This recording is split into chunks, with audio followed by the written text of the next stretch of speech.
ኦቶኒው ገለታይ ነዮት ናንጋታት ኦቶኒው ገለታይ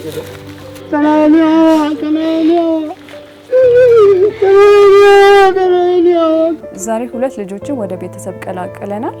ልጆቹ ከቤተሰቦቻቸው በማያውቁት ሰው ከተሰረቁ በኋላ አዲስ አበባ ወስደው ህፃናት ለመጠበቅና ቤት ስራ ውስጥ ሰማርተዋቸው ነበረ። በዛ መሃል ብዙ ጫና ደርሶባቸው ድብደባ እና ሌላ ከባድ የሆነ ነገር ሲደርስባቸው ከዛ ቤት ወጥተው ፖሊስ ነው ያገኛቸው። ፖሊስ ወደኛ ሪፈር ካረጋቸው በኋላ በእኛ ላይት ሃውስ ውስጥ ሙሉ ሰርቪስ ካገኙ በኋላ ሆሊስቲክ የሆነ ሰርቪስ ካገኙ በኋላ ልጆቹ ወደ ቤተሰብ ለማቀላቀል ትሬሲንግ ጀመር።